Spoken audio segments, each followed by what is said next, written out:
Friends, দেখো আজকে কি বানিয়ে নিয়েছি। আজকে বানিয়েছি ওটসের পোলাও আর সাথে হচ্ছে ড্রাই চিলি চিকেন। ঘরে যেটুকু ছিল তাই দিয়ে আর কি, বেশি ছিল না, তাই এই আর কি। তো ওটসের পোলাও করেছি, দেখো কি সুন্দর দেখতে হয়েছে, কি সুন্দর রং। তো ভীষণই হেলদি খাবার। তো হাতে খাবারটা নিয়েই তোমাদের কথা মনে পড়ে গেল। দেখেছো, আমি কিন্তু কখনো তোমাদেরকে ভুলি না, কোনো কিছু আমি চাই না যে তোমাদেরকে ছাড়া আমি করি।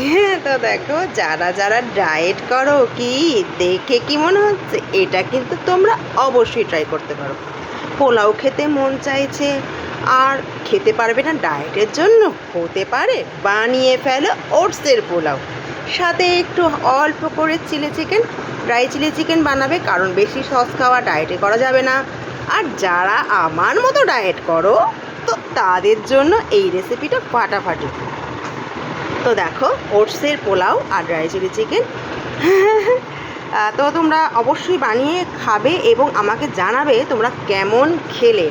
একঘেয়ে খাবারের থেকে বাঁচতে এটা কিন্তু ভালো উপায়। আর ডায়েট করব, পোলাওয়ের স্বাদও মেটাবো, তার জন্যও কিন্তু এটা খুব ভালো উপায়। তো দেখো, এই যে, তো চলো এবার আমি খাই, নালে ঠান্ডা হয়ে যাচ্ছে। তার তোমরা যারা যারা আমার সাথে খেতে চাইছো তাড়াতাড়ি চলে আসতে পারো কিন্তু। তো চলো আমার সাথেই এনজয় করো। চলো, টাটা।